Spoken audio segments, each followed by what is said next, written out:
Hello दोस्तों, मैं विवेक मिश्रा स्वागत करता हूं आपका एक बार फिर से अपने यूट्यूब चैनल पेपरलेस नॉलेज में। तो आज है 7 सितंबर और आज से जो भी क्वेश्चंस बनेंगे उस पे हम लोग विस्तृत चर्चा करेंगे। तो आज हम लोग बात करने वाले हैं टॉप 10 करंट अफेयर्स क्वेश्चंस का। तो जो भी 10 क्वेश्चंस ये बन रहे हैं इस पे हम लोग डिटेल में जानकारी लेंगे। तो पूरे वीडियो को एकदम ध्यान से अंत तक देखिएगा, क्योंकि हम लोग इसी से कुछ क्वेश्चंस पे लास्ट में चर्चा भी करेंगे, जिसका आंसर आपको हमारे कमेंट बॉक्स में जाके देना होगा। तो चलिए बात करते हैं आज के क्वेश्चंस की। तो आज का पहला क्वेश्चन है, तो चलिए बात करते हैं आज के क्वेश्चंस की जो हमने आपसे कल पूछा था। पहला क्वेश्चन आपसे पूछा गया था कि भारतीय रेलवे बोर्ड के नए सीईओ के रूप में किसे नियुक्त किया गया है।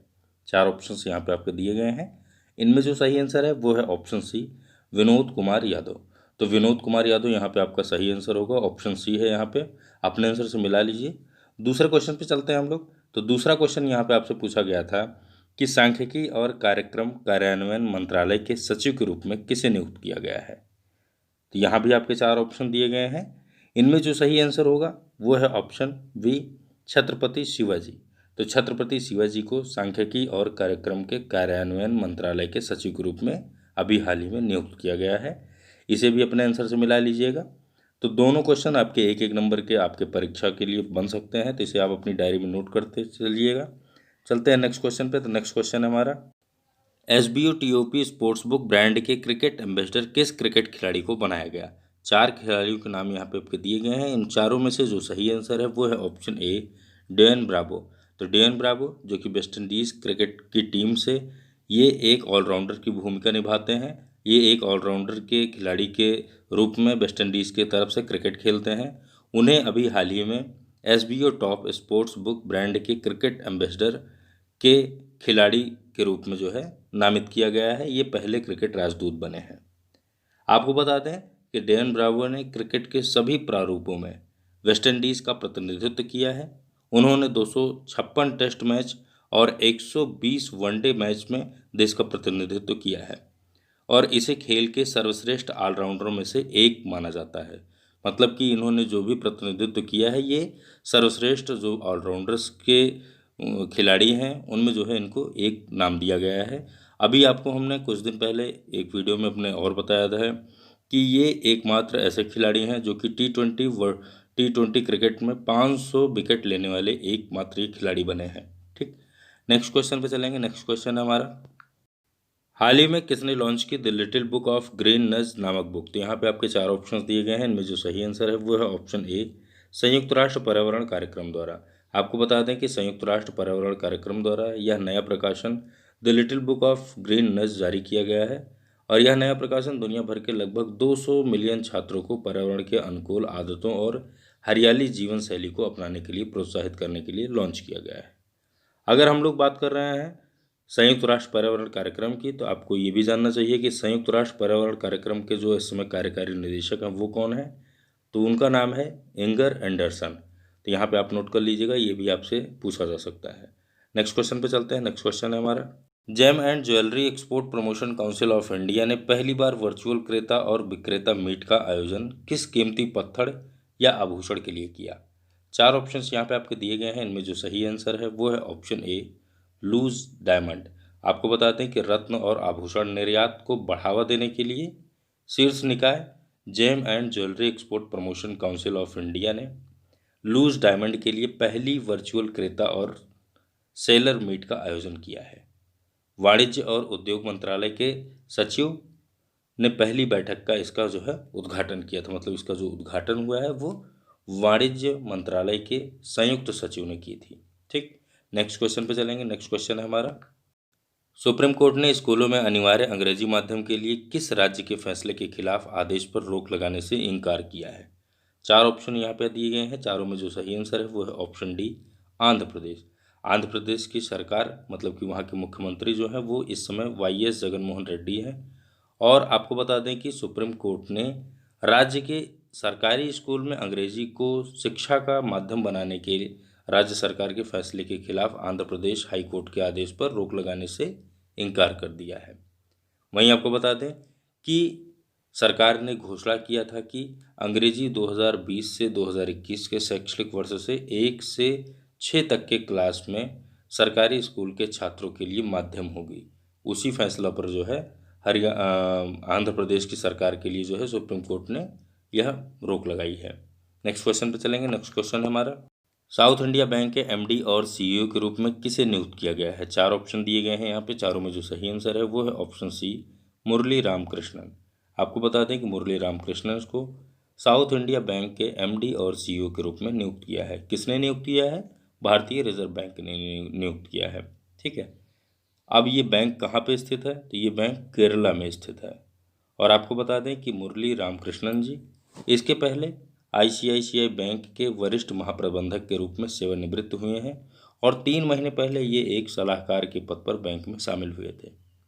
मुरली रामकृष्णन 1 अक्टूबर 2020 से 3 साल की अवधि के लिए बैंक का नेतृत्व करेंगे। मतलब कि जो साउथ इंडिया बैंक का ये नेतृत्व करेंगे, एमडी और सीईओ पद पर रहेंगे, वो कितने दिन के लिए रहेंगे?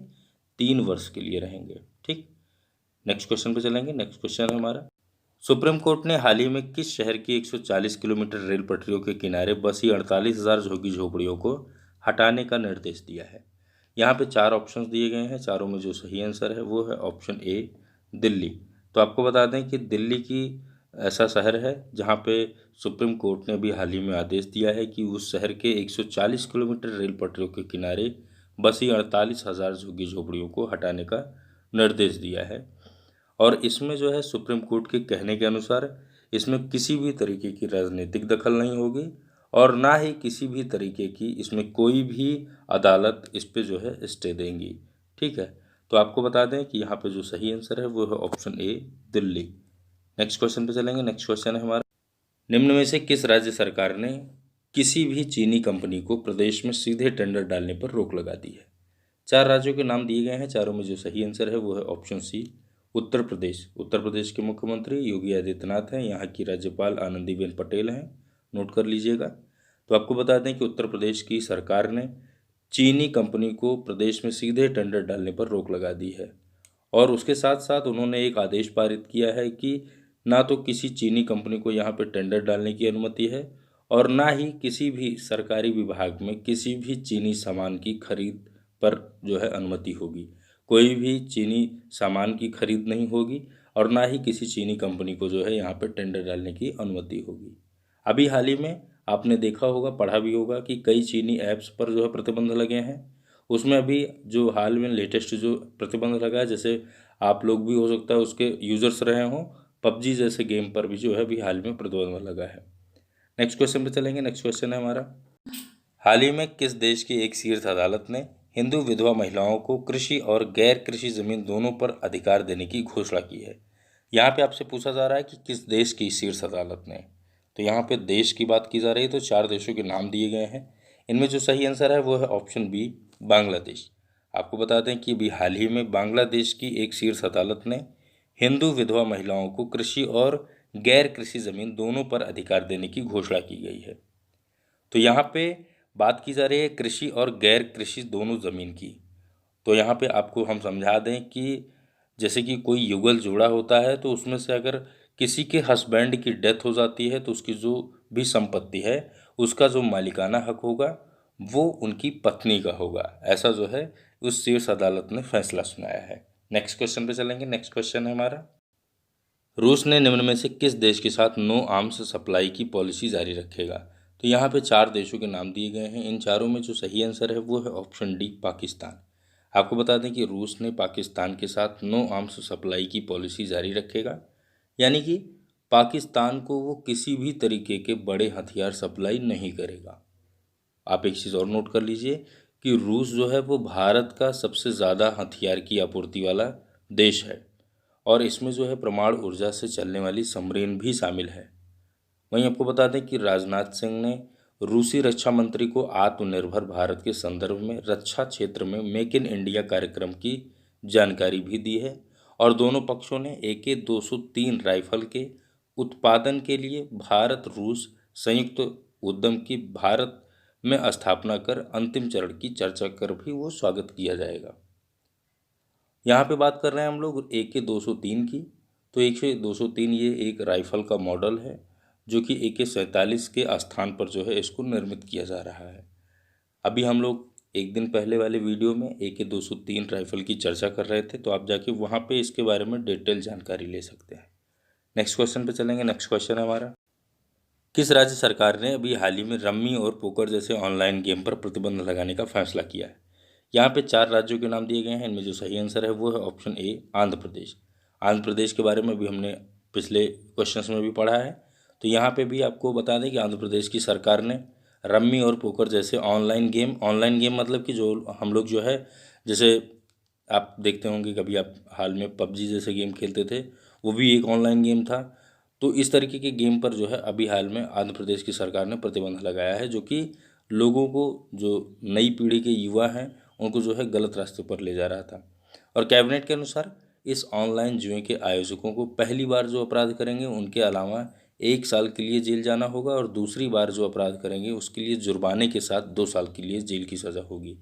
और सूचना मंत्री परनी वेंकट रमैया ने ये भी कहा कि ऑनलाइन गेम खेलते हुए पकड़े गए अगर कोई लोग, तो उन्हें 6 महीने की जेल की सज़ा तुरंत हो जाएगी।